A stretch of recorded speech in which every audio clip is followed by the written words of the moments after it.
and I needed birdie to get into the playoff. And I go for the green and pull it left, and I'm in almost in the hazard, and I'm in the pine straw. I'm in whatever, and so I have to play this like 50-yarder off a pine straw, hit that to like 15 feet, big breaker to the left, bury that, go to the playoff, and then birdie the second hole for the win. It was pretty cool.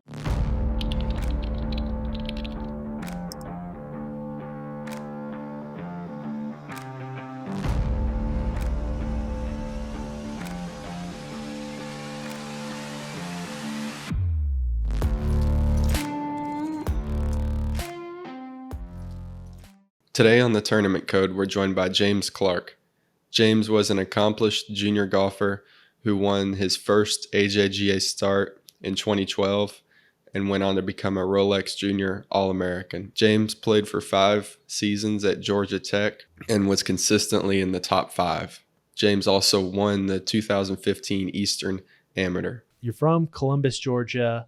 You play professional golf, but going back to the beginning, how did you get into golf itself? Yeah, well, thanks for having me on. This will be a fun conversation, and I got introduced to it early, 5, 6, 7 years old, kind of thing, and I started playing tournaments when I was 8, 9, 10 years old, kind of in that range. And everybody played a bunch of sports as kids, and baseball is huge in the South and in Georgia, Columbus, Georgia too. And I actually stopped in B League, like I didn't continue on to A League, which was just like crazy.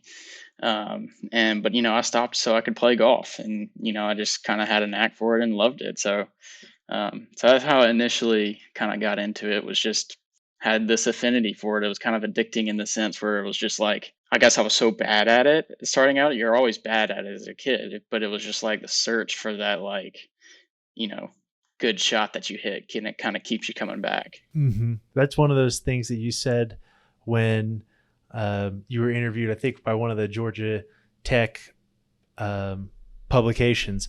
They asked you, what is it about golf, and that one of the things you said was, there's always this continual improvement, and you always like want to get better, and you're never meeting this mark, and so you're always chasing after that. As I said, you played at Georgia Tech, but as far as those tournaments go, when you were a junior, you started playing young, you said, and then like started playing in those competitive tournaments. I know 2008, you played in some Georgia PGA events, shot 89, 88. Next year, 2009, shot 81, 79 to win one of those events. And then every year there's sort of this consistent improvement, it looks like, where you go from in 2008 shooting 89, 88 to 2012, you win the TaylorMade Adidas Junior All-Star Tournament, or a second team Rolex Junior All-American, all that kind of stuff. How did that development happen, going from not being in a golfing family, getting into golf, having an affinity for it, and then all of a sudden becoming a really, really solid player? Yeah, well, you guys did your research for sure. And it, I think I just spent more time than probably the other people did. So, over the summers when you're on summer break as a kid, we at the Country Club of Columbus, it was great. We had a great group of guys that would play golf, and we go play tennis, and we go jump in the pool and swim at the pool or whatever it was. And then guys would go hang out at the pool for hours, and I'm just like, well, I think I just want to keep playing golf. I'll just keep practicing, And so I've always been on the smaller side. I have a small frame and everything, and so speed was never part of it. So that was part of the quest and the addiction of coming back, was like trying to get the ball like airborne and like spinning it and stuff like that. So I was like obsessed with like trying to do that. And so then, it just didn't feel like I was like putting in work or putting in time. Like I was just doing what I enjoyed doing. And so yeah, there's a steady progression because I started getting a little bit bigger, a little bit more speed. I started doing some lessons, learning the right techniques and that kind of thing. And, I just kind of loved it. And I'm a competitor, and it's one of the things as a junior golfer too, pros and cons. I got upset very easily, but I was fiery. I really kind of had a fire for it. And so yeah, just kind of kept on progressing. And honestly, in middle school, I went through a time where I was like really struggling, like I was not playing well at all. And I just kind of I pushed on through it, and then, like you said, that it was either freshman or sophomore year when I won that AJGA event. It was my first AJGA that I played in, and that kind of got me on the map and kind of got me going. And then it was kind of off to the races after that. So, what was your mindset going into that first AJGA event? Did you know kind of like this is going to be a big deal for college recruiting, or were you just kind of like, oh, it's another tournament, I'm just going to see what happens? Yeah, so that's the thing. Like, I wasn't this prodigy type guy that was like always set my mind on like playing college. This was a plan to play college and play Corn Ferry, then play PGA Tour. I was just like kind of like I was just doing golf. That's kind of all I was doing. And I kind of always had dreams of playing on the PGA Tour, but it was like a very kid like dream. And so, the AJGA event was just kind of like I'll just go play golf there. Like I was just gonna play the tournament. And so I didn't have any expectations going into it about winning it, what it would mean, what this or this or this. And so I just went and played and won, and it was pretty cool. And it kind of came down to the wire. At the time, ironically, I was putting with a belly putter, and it was the funniest thing. And I, I hit it on the 18th hole there. I hit it into a fairway bunker off the tee, and I had to lay up because it was kind of up by the lip, and I hit a terrible wedge shot, and I didn't really, I knew that I was in the mix, but I didn't know like exactly where I was, and so I hit a terrible wedge shot at like 30 feet, and drained the par save like up a ridge, up a tier, and there's a pretty funny photo, like I'm like raising the belly putter as I'm like, because it's like this massive putter, and I'm not very big, and I'm like raising it, and it was for the win, so it was pretty cool.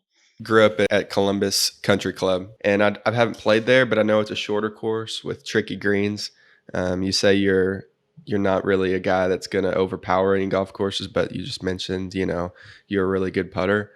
How do you think that helped you develop your strengths growing up at that course? Yeah, well, I did develop a good short game as a kid, and I was also a straight hitter. That kind of comes with not a lot of speed.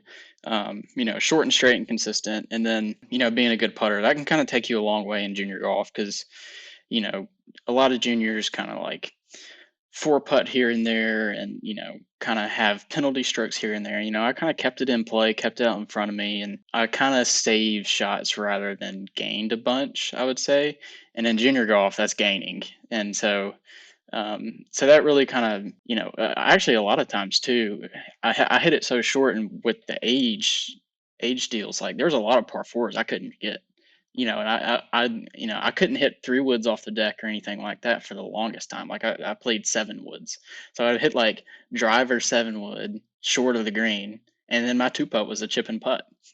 That's how I viewed it, and so developing a short game like that was good. And also specifically, the Columbus Country Club is a Donald Ross design, and Donald Ross, he likes to make it difficult but not impossible when you miss the greens. So he doesn't just like you to just be able to tear down flag sticks. He wants you to think about your approach shot, and if you miss it, you're kind of in trouble. Like you need to hit a good chip and putt to save par. And so I got used to hitting difficult chip shots, and so anyway, so that definitely helped with my core strengths, because like you're saying, for me, I'm not going to overpower our course, and so I have to wedge it and putt it well in order to compete, and so it kind of helped that a lot. So with that short game that you have, was there any part of your instruction that contributed to it? You said that you had an instructor growing up. Tell us a little bit more about that and what you learned as part of that. Yeah, and I mean, honestly, I would say probably 95% of the lessons that I've had growing up and now is kind of more swing related. I guess my short game is my practice is oriented towards performance is kind of a weird word, but like it's not oriented towards technique. Like it's more function over form. Like it's, so my practice was, closest to the pin or getting up and down or that kind of thing. And so like we would just spend, me and my brother and whoever there, we would just chip and putt for days. And, I also had to do it so much that it just kind of became natural. I just kind of got good at it. So yeah, so I would say, and just on course practice, just doing it was the biggest thing there. Those games, I know at least Cooper and I and other guys growing up, really help you separate from implementing technique and focusing on what you're doing, and allow you kind of get outside yourself and focus on those external cues.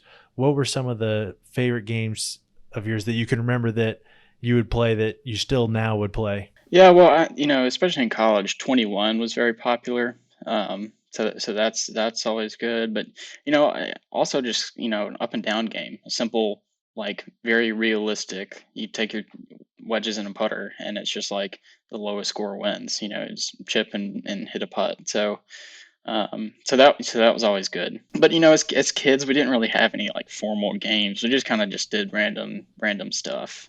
Yeah, I know exactly what you mean. So as you mentioned college. You went and played at Georgia Tech.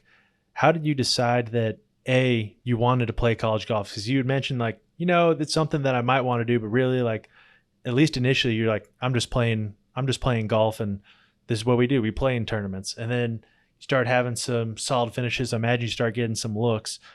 How did that translate to you going to Georgia Tech? Yeah, well, kind of the AJGA tournament kind of got me on the map, like I said, and I, just kind of kept going from there, and I got more and more interest, and you know, I definitely wouldn't say no to any kind of college golf deal. Like it's something that I definitely wanted to do. So then it was kind of like finding the right fit and finding, going through the whole recruiting process, and that was fun, and it's amazing all of the nerves around that, because like it's kind of the first point in your golf career where you're kind of like externally judged by other people than your parents, other than just like your score and place and finish and that kind of thing. So you're like, what does this person think of me? Like, you're actually like, it's not like playing in front of a crowd, but it's your first experience doing that. And so there were a lot of nerves there, but it was great. And it came down to a few different places, and I eventually ended up at Tech, which is great and worked out really well for me. And a lot of my thought process as far as like picking the school was, I wanted to pick kind of the best team that I could, you know, land a spot on, as opposed to finding somewhere where I would potentially just be the go-to guy starter. I was like, I'm gonna see if I can, output my coverage and see what I can do, and raise my level and see what happens. So that's kind of where Tech was, because Tech, very prestigious golf school, top 10 program year in, year out, and really big names kind of go there. And I wasn't surprised necessarily that I got a spot, but I was like really honored that I was able to land a spot on the team. And you said it's a really, as you said, it's a really nice school, and you're trying to outkick your coverage, but to a degree, you kind of fit in there pretty well starting off. First year, you made it onto the postseason squad, and you guys won ACCs that year.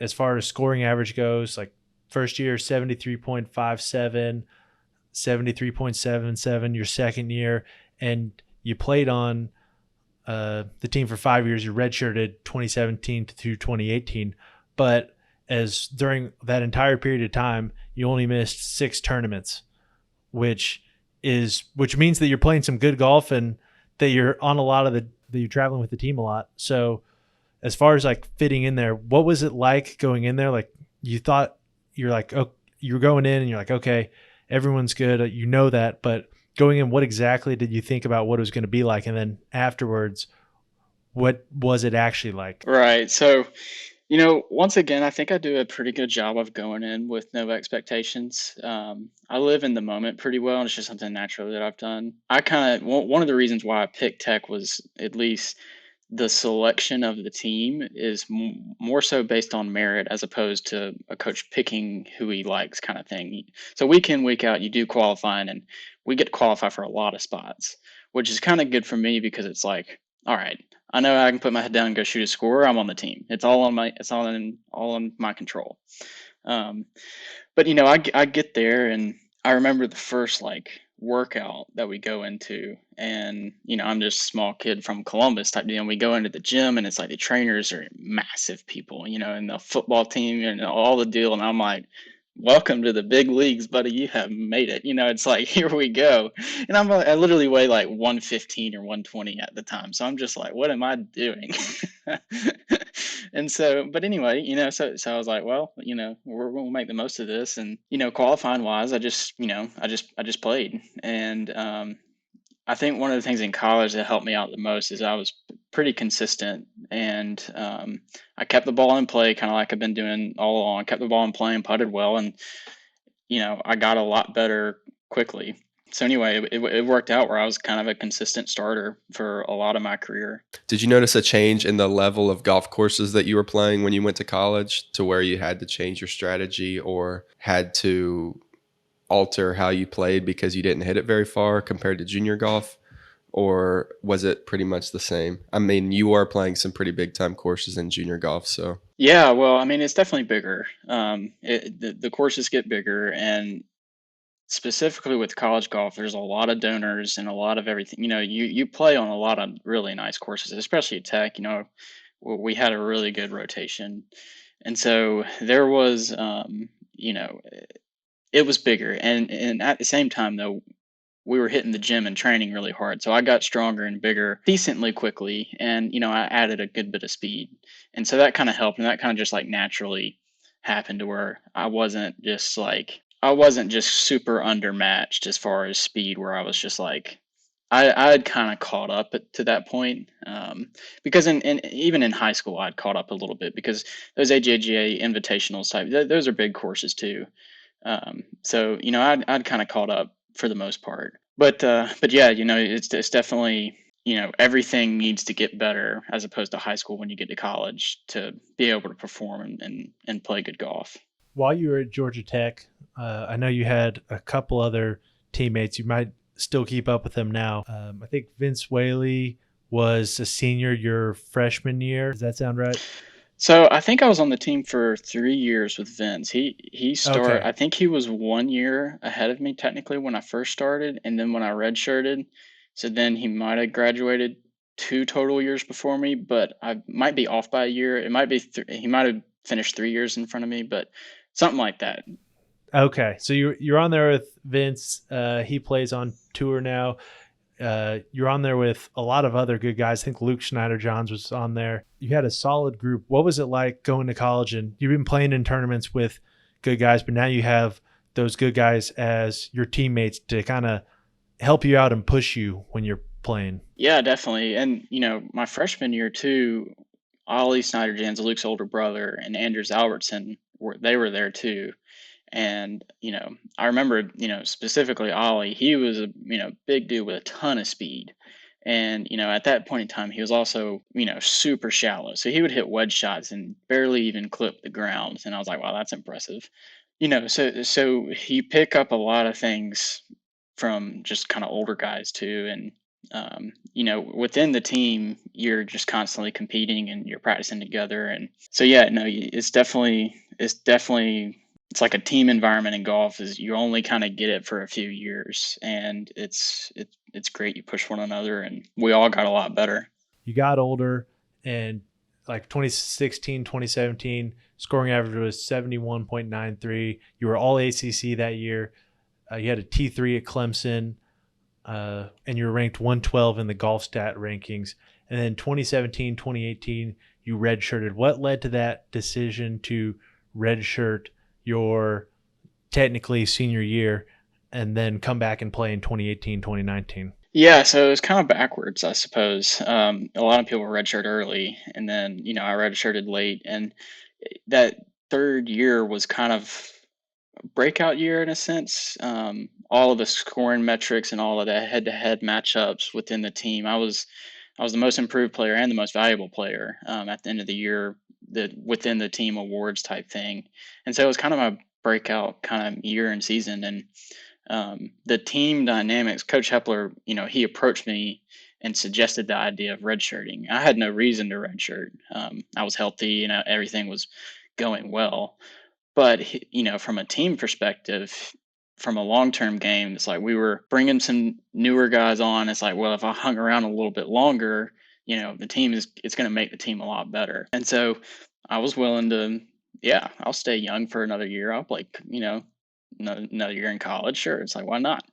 I'll get better. It's not a free year of golf, but it's another year you get before you're out on your own. And so I was like, yeah, why not? Let's do it. Was it weird going through a year and not playing any tournaments with the team? A little bit, and I still played qualifying. And so I had plenty of competition at home, and I played pretty solid golf when I was at home in the qualifying. So I kept that up and then played amateur events and that kind of thing. But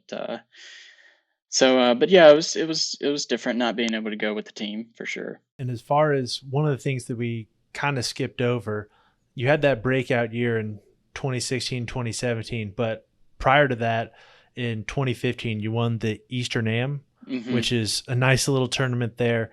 What was that experience like? We've kind of glossed over all of your summer tournaments. What was that like? Well, so that was probably my first, big amateur win. I played in college for a year, and ACCs was great, but I played decent in a lot of events, but I hadn't won anything.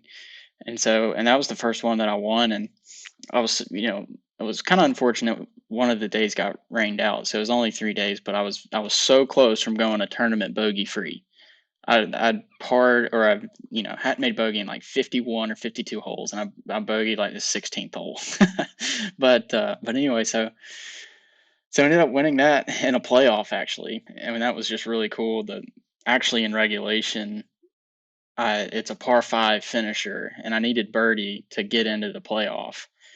And I go for the green and pull it left, and I'm in almost in the hazard, and I'm in the pine straw. I'm in whatever, and so I have to play this like 50-yarder off a pine straw, hit that to like 15 feet, big breaker to the left, bury that, go to the playoff, and then birdie the second hole for the win. It was pretty cool. So yeah, so that was great, and confidence was high, and everything was kind of moving along real well.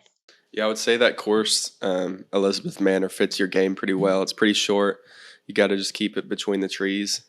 And then, did you hit a lot of drivers there, or did you lay up? Oh man, I can't remember. I probably had a mixture. Kind of thinking like holes 1 and 2, short par fours, just to kind of get an idea of your game. Yeah, so you know, it fit my game. There was a lot of wedges. So strategy wise, if I laid up or went for it, I was kind of able to hit a lot of short shots into greens. And I think I putt best on bent grass greens, and the bent grass greens there were rolling well and everything. So I just kind of got in the zone where I was holing a lot of putts, and so yeah, it kind of went my way.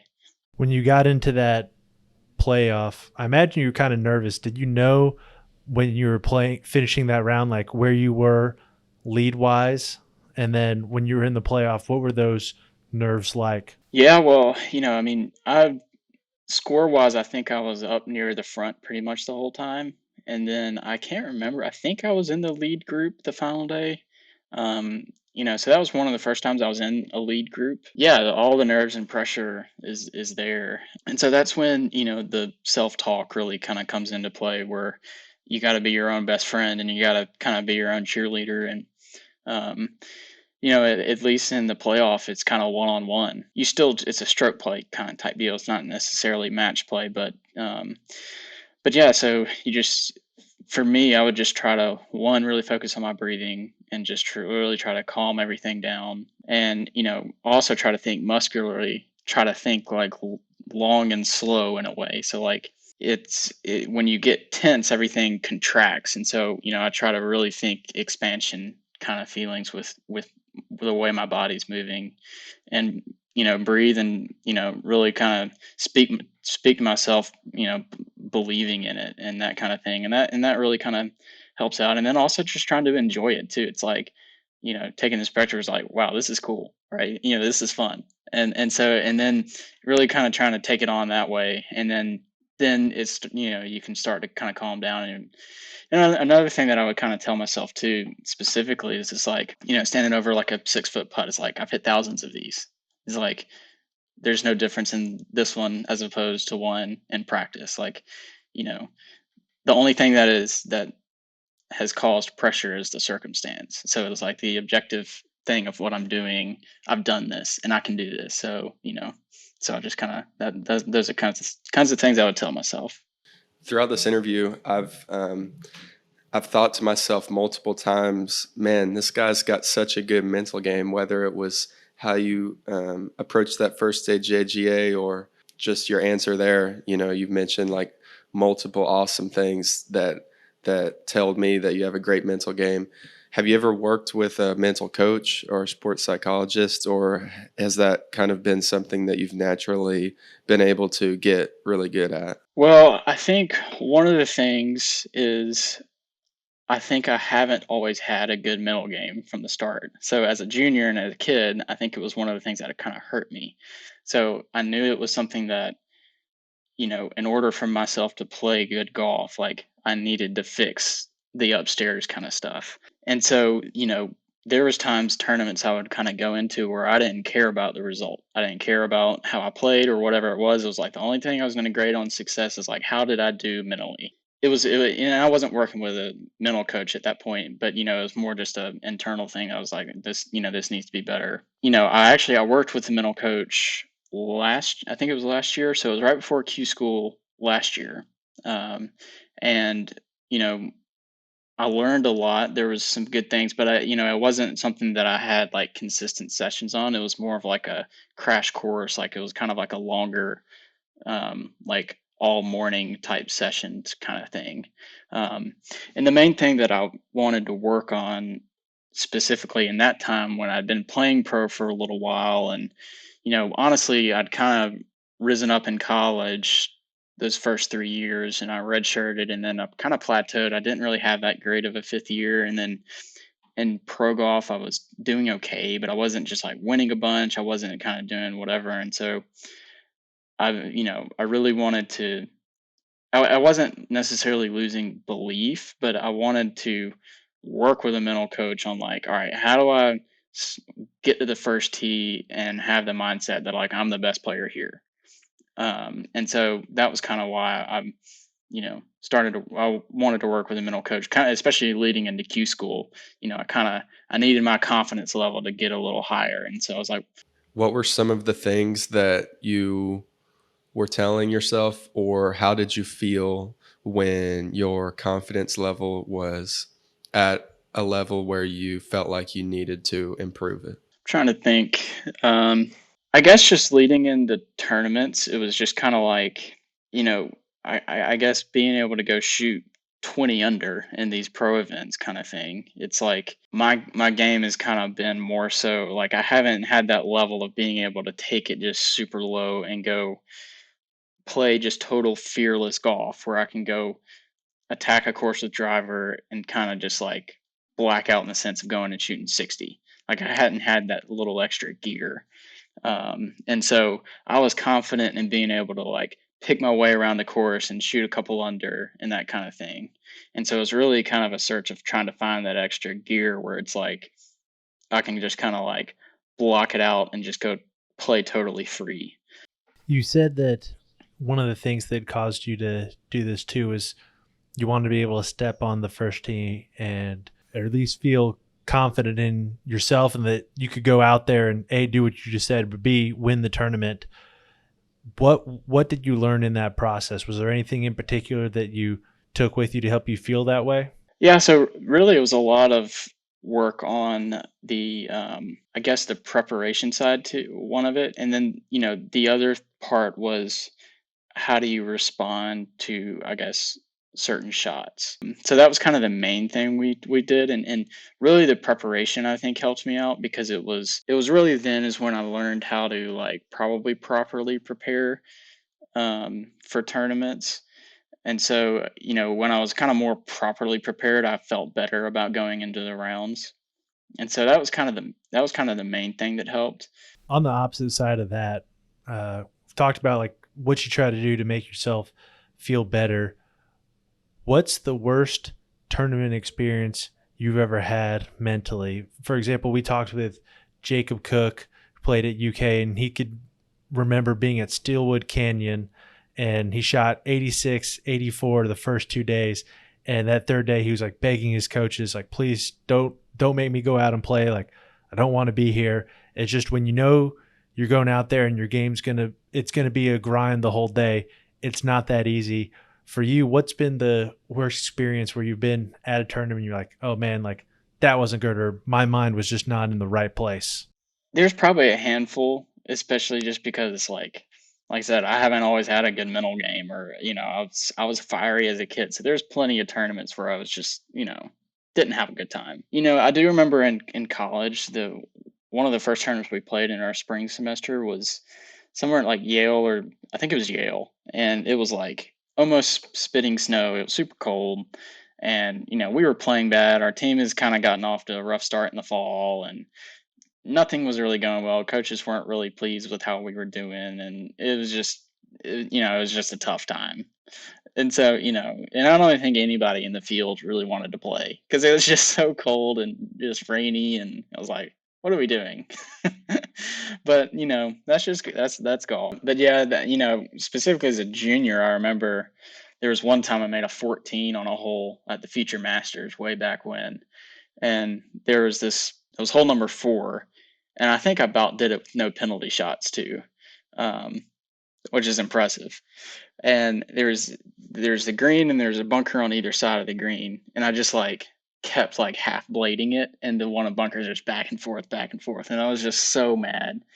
And so anyway, so that was a time where I also got in a pretty big funk. It's nice to be able to have those memories to go back and look at, though, when you remember you did something just really not well. I can remember making a 10 or 11 on a few holes, and the nice thing is you can kind of go back and be like, wow, that was not good. That's something to learn from, but it's also a nice insight into where your brain goes when it's on tilt and what it feels like when it's on tilt.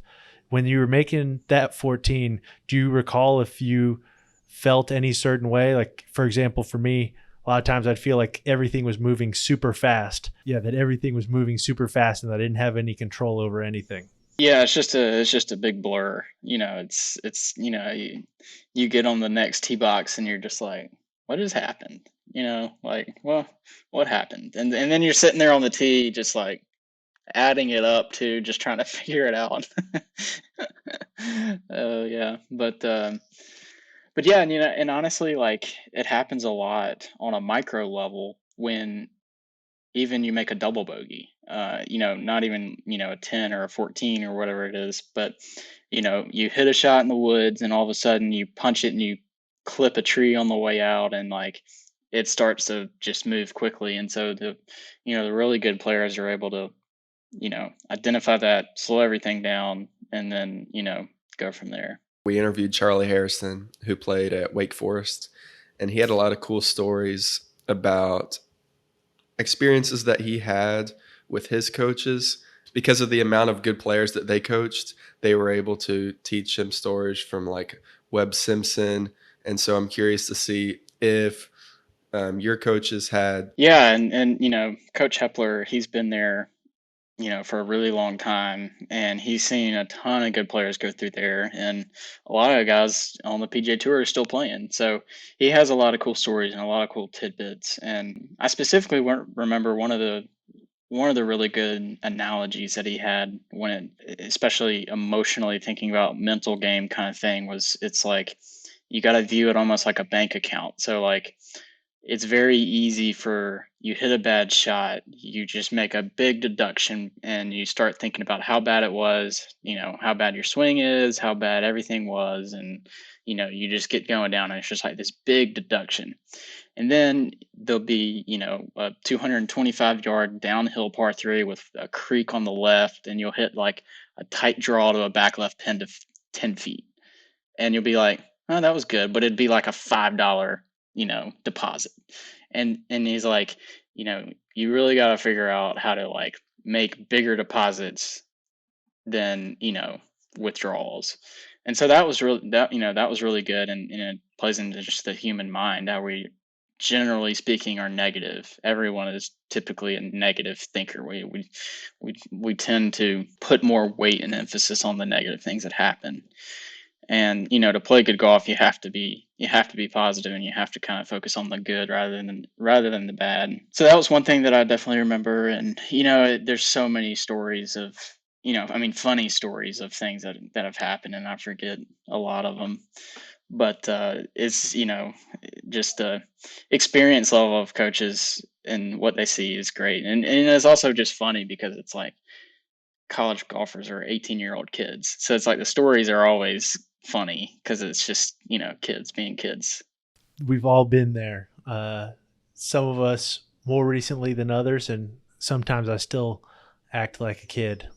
Fortunately, I don't have a coach to get mad at me All right. about that. When it comes, you said in your fifth year you felt like you plateaued, and the stats show maybe you did a little bit. You had stroke average 72.28. You're ranked 261st and 261 in the Golf Week rankings. As far as that year goes, was there a specific reason you felt like you plateaued? Because during that redshirt year, you might not have played any tournaments, but that summer you came in second in the Southeastern Am, and pretty much every summer you played in some top-notch amateur events, and you played solid in most of them. Was there a specific reason you felt like that super senior year wasn't exactly what you would have hoped it would be? Yeah, I just kind of played average. I just didn't really do anything special. And I think a couple of the things that contributed to that was, I wasn't really clicking with my swing very well. I was my contact, I wasn't just quite flushing everything. It's like I was kind of struggling with a heel strike, and then I kind of had altered my grip a little bit. I've always been a player that draws the ball, and I've had a super strong grip and that kind of thing. And I've struggled with a overdraw and a left miss, and to kind of help with that and to get better, I kind of weakened my left hand to try to that kind of thing. So I was just kind of it just I guess it just didn't really. I just played kind of average from there. I just kind of started working on kind of probably got too involved with technique stuff.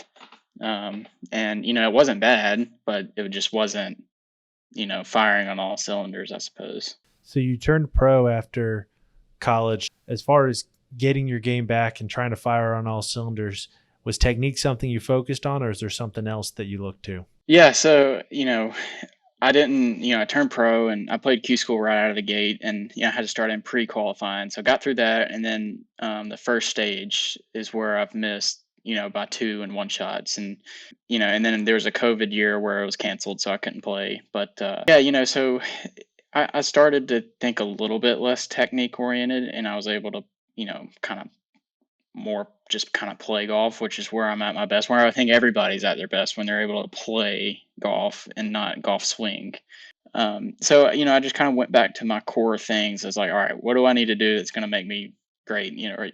What do I need to do well that's going to help me play well? And so I started focusing on those things, and that's kind of where I started to turn around and started to play some good golf. And yeah, I mean, golf's just kind of small margins, and miss by 1 and 2, and so it's just kind of close. But yeah, so yeah, I got to the point, especially pro golf, where I was able to just kind of consistently shoot under par, which is kind of the name of the game. It's like it's good, and you got to have the ability to go shoot 7, 8, 10 under on a round. But really, if you can figure out how to shoot anywhere from 2 to 4 under every time you go out, you're gonna kind of make it pretty good ways. And I was doing that. I think last year I finished the year with 15 out of my last 17 rounds under par. So that's kind of was definitely starting to find my groove again and start to trend in the right direction. As far as Q school goes, something that I tell everybody that asks me about my short pro career is like, when I first stepped up onto the range, the first round of first stage of Q school, pre-qualifying was a little different. It's kind of relaxed, to be honest. But when I first stepped onto the first round of first stage of Q school on the range, it was dead silent. It was the first time I'd ever experienced probably 40 guys on the range, and not one person was saying a word. And just the intensity of Q school was something that I'd never experienced. Right. And, I guess as golfers, we all know that every shot matters. Um, but it always seems like shots matters more towards the end when you know where the scores are and you know what you're trying to, it feel you kind of But anyway, Q school for me, you're on the first tee, and it feels that way on the first tee ball, where you all of a sudden realize that like every little swing matters, everything matters, and so yeah, it's very intense, and playing Q school and coming down the stretch when every Q school that I've played in, I've been on the bubble for making it, and the pressure playing ACCs, playing in the national championship, winning the Eastern AM, playing in the Southeastern, all those kinds of things. The pressure, you know, there's nothing kind of quite like the pressure of playing Q school. I mean, it's just pretty much up there at the top of, um, of pressure. And so yeah, it's intense. As far as your pro career goes, you mentioned that you felt like you were trending, and then I know you're injured right now. A, what happened on the injury, and B, like, what's your plan going forward to manage that injury? Right. So, last year pro wise was, I kind of started to find my form. I mean, the 2020 the 2020 year was kind of just a weird year with COVID. And so that was just weird for everybody. But last year I was finding my groove and I played solid in some G Pro stuff. And then I'd won a couple of the Rolling Red Tour events. And, so I was kind of finding my form, and then was really looking forward to this year because it's like, all right, I played Q School. We're going to go to next year. We're going to play Q School again because, that was a little bit of a tricky thing with the way that my Q schools have gone. It's like, Q school right out of the gate in college is just kind of like, we'll just see what happens. And then all of a sudden I have to wait almost like a full 2 years to play again. And, a lot of times people can play, back to back to back years, and you get more and more used to it. And so anyway, so I was looking forward to this year being back to back year where it's like, all right, I've really kind of found my form. And then January of this year, I was swinging, I was playing, and I kind of felt a weird feeling in my shoulder. I didn't really think too much of it.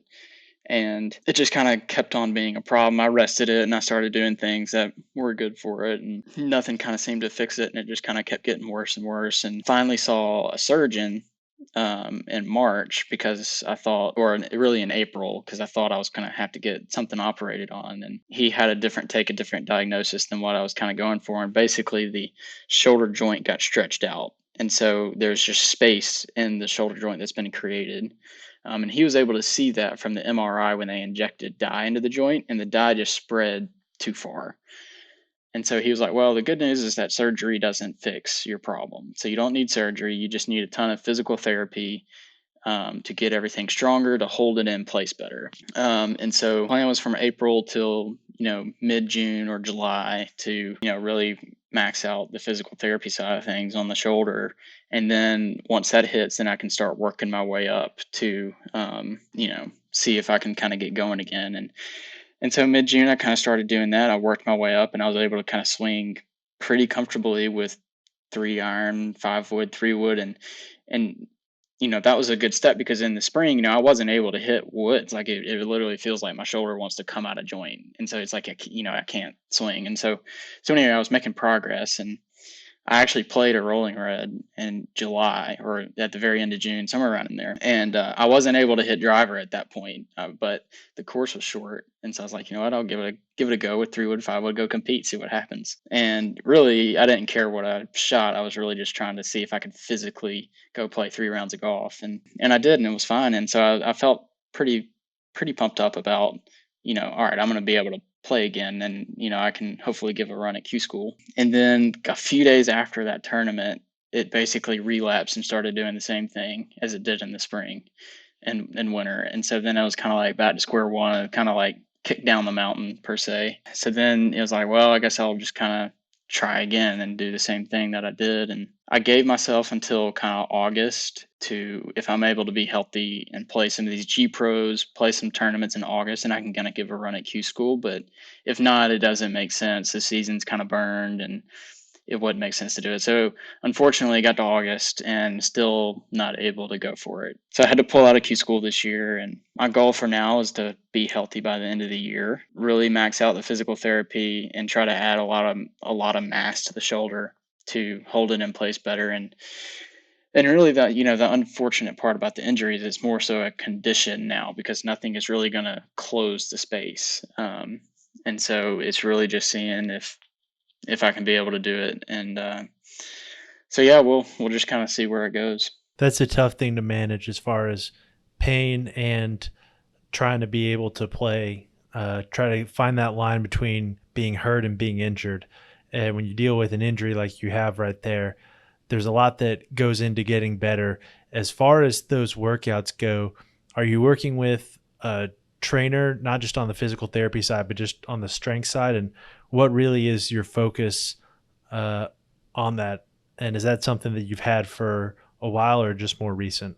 Yeah, I've had so Chris Kendrick is the trainer that I've used, and he's in Atlanta, and I forget exactly when I started, but it was fairly after college, fairly soon after college, and so I've been working with him, and so we've got the shoulder exercises down and that kind of thing to really max that out. And it just takes a lot of time is the main thing. One, to get a muscle stronger, it just takes a lot of reps and a lot of time. And I think I've kind of gotten to the point where I have gotten it stronger per se.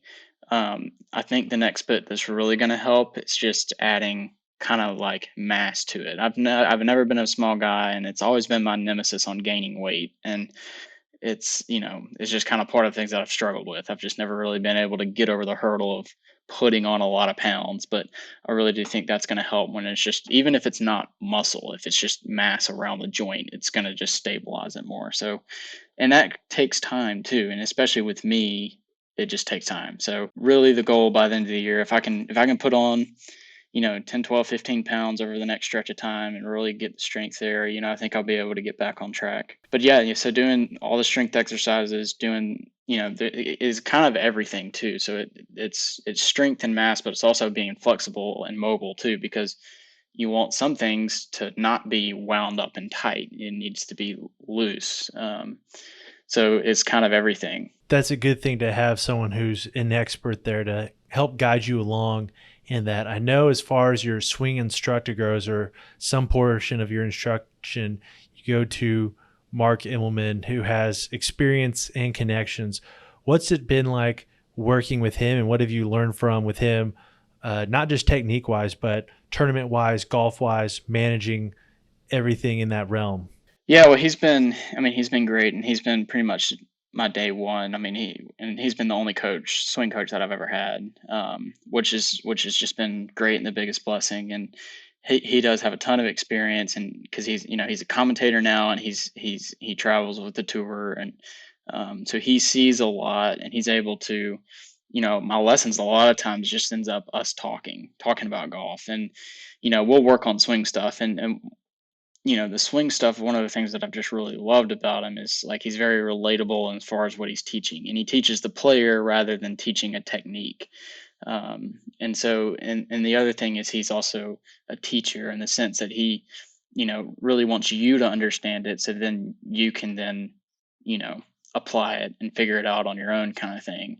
You don't need to just like it goes wrong and you need to call your coach because you don't know what to do and so he's been a very just good teacher, with the principles and concepts, and so we'll just kind of talk concepts a lot sometimes. And um, so yeah, so it's been great. And he's also, he's been good on like, and I think every player and coach should go about it this way, where it's like you establish, these three key things or two or four key things. It's like, what does it do when you're at your best? Like, what do you need to do to play well? If I can get in this position in this, then I know I'm at my best.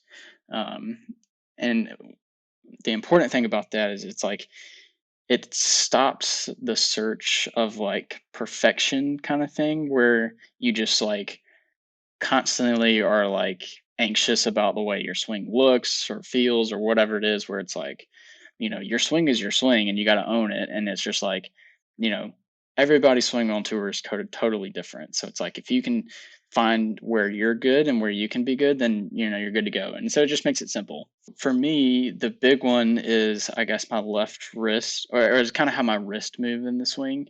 So I've always been a thrower of the club, and that's where my left ball comes from, is when I lose the angle in my right wrist. So when I throw it too much, then everything goes left. And so a lot of my practice is basically trying to hit, you know, um, basically have a strong face, de-lofted fades to where I just hold on to it. And so, that keeps the face square for longer. So that's kind of the big one. And then, I've also had to spend a lot of time on rotating a little bit better. I've never been a good rotator. What happens when I don't rotate well is I get very lifty with super high hands. And then I don't loop it, but the way that I shallow it, I use kind of gravity to shallow it, and I get behind me, and then I have to throw it to get caught up to it. So, I try to have my hands a little bit deeper and then a strong face. So, when I'm doing that, then I'm in a pretty good spot. That's cool. We appreciate you joining us today. The last question that we ask every guest before we wrap is, now you're older, you're smarter, wiser. If you go back to yourself as a junior golfer and tell yourself just one thing, what would it be? So I'm very curious on the other answers to this, and I probably just need to go back and watch because I wonder if they're similar or not. I have a feeling that they might be similar. But what I would tell myself is to focus way more on playing golf. So going to the course and not worrying about going to the range and figuring it out on the range. It's there's an element of forgetting everything and putting the tee in the ground and just trying to go shoot a low score. That's all golf is. It's just try to be as instinctive as you possibly can. And I think that's what makes it fun. So yeah, so that's kind of what I would tell myself, is to do that and then just enjoy competing. That's something that I wish I would have done more as a kid. I got into the game late, and I wish I would have played a whole lot more, because it's hard to make up for that experience gap no matter how you cut it. And that enjoying part too is another big thing to do, because it is, if you don't enjoy it, if you don't focus on enjoying it, it's really easy for you to take deductions from that bank and never make any deposit, and then you end up at the end of the day and you got a negative account balance, which is not a place you want to be at in life, and especially in golf, as far as enjoyment and confidence goes. So we appreciate your time, James. If people want to reach out to you on social media or anywhere else, where should they do that? Yeah, I think I have pretty much the social medias. I think it's either James Clark Golf on Instagram, or maybe it's James Clark GT or something like that. There's probably a lot of James Clarks out there, but I think if you type in James Clark Golf on Google, it'll probably pop up somewhere. Thanks for joining us today. Please do us a big favor and like and subscribe on YouTube, Spotify, and Apple Podcasts so we can help others learn how to play better tournament golf. You can find us online at thetournamentcode.com, on Instagram at thetournamentcode, and on Twitter at tournamentcode. As always, feel free to reach out to us at those places or email us at daniel@thetournamentcode.com and cooper@thetournamentcode.com. We hope you join us as we continue to dive deeper into what it takes to play elite tournament golf.